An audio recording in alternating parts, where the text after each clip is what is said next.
Audio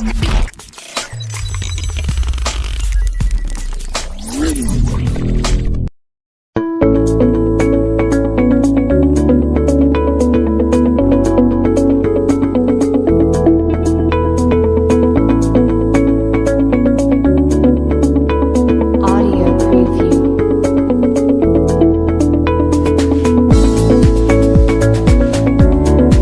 Assalamualaikum warahmatullahi wabarakatuh. Bertemu lagi dengan saya Nurmarinda dengan nomor induk mahasiswa 1208022871 dari program studi agroteknologi angkatan 2020 Fakultas Pertanian dan Peternakan UIN-SUS Riau.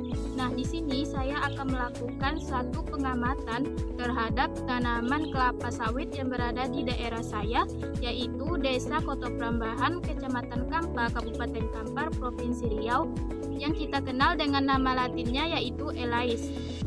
Tanaman kelapa sawit merupakan tumbuhan yang termasuk ke dalam genus Elais dan ordo Arecaceae. Tanaman kelapa sawit ini digunakan untuk usaha pertanian komersial untuk diproduksi menjadi minyak kelapa sawit. Tanaman kelapa sawit yang saya amati ini berlokasi di Desa Kota Prambahan dan kira-kira luas lahan perkebunannya ini sekitar 0,5 hektar. Nah, untuk klasifikasi ilmiah pada tanaman kelapa sawit ini memiliki kingdom yaitu rantai, divisi Magnoliophyta, kelas Liliopsida, ordonya itu Arecales, familinya itu Arecaceae dan genus Elais. Nah, selanjutnya saya akan membahas morfologi atau ciri-ciri pada tanaman kelapa sawit ini.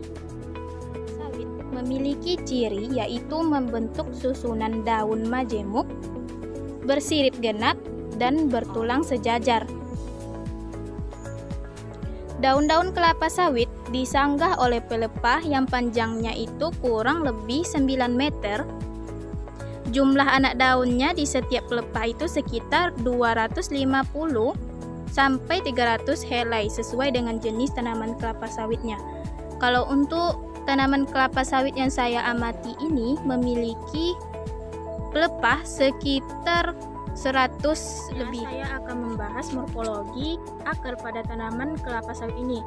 Tanaman kelapa sawit ini memiliki akar dengan jenis akar serabut dan terdapat beberapa akar nafas yang tumbuh ke samping atas. Untuk tanaman kelapa sawit yang saya amati ini memiliki diameter batangnya itu sekitar 30-35 cm. Nah, untuk tanaman kelapa sawit ini, semakin besar tanamannya atau semakin tua tanamannya, maka diameter pangkal batangnya itu akan semakin besar pula. Untuk tanaman kelapa sawit yang saya amati sekarang ini, bunganya itu sudah tidak terlihat karena sudah ada timbul buah yang berada di setiap pelepahnya. Kita lihat bahwa tanaman kelapa sawit yang saya amati ini memiliki warna buah yaitu warna hitam. Baiklah, selanjutnya saya akan membahas cara budidaya pada tanaman kelapa sawit ini. Untuk menghasilkan atau bisa memproduksi tanaman kelapa sawit dengan hasil buah yang berkualitas, kita bisa memperhatikan cara budidaya agar supaya menghasilkan buahnya itu buah yang berkualitas. Hal pertama yang harus kita lakukan apabila ingin menanam bibit tanaman kelapa sawit ini, yang pertama kita memperhatikan syarat tumbuh tanaman kelapa sawit. Untuk syarat tumbuh tanaman kelapa sawit ini yang pertama adalah memiliki iklim dan jenis tanah yang sesuai dengan tanaman kelapa sawit. Untuk jenis tanah yang sesuai dengan tanaman kelapa sawit ini memiliki pH 4,0 sampai dengan 6,5. Untuk syarat tumbuh tanaman kelapa sawit yang selanjutnya adalah memiliki tanah yang subur, tanah yang gembur, dan memiliki curah hujan 2.500 sampai 3.000 mm per tahun. Cara budidaya yang selanjutnya adalah memilih bibit sawit yang unggul. Untuk ciri-ciri dari bibit sawit yang unggul ini, yang pertama, bibit sawit itu memiliki tunas yang berwarna putih. Yang kedua, daunnya itu lebar. Yang ketiga, tempurungnya itu berwarna hitam. Yang keempat, untuk kondisi akarnya, akar bibit unggul itu memiliki panjang 2-3 cm. Nah, untuk kondisi batangnya, batang bibit sawit yang unggul itu memiliki ukuran yang pendek dan agak gemuk.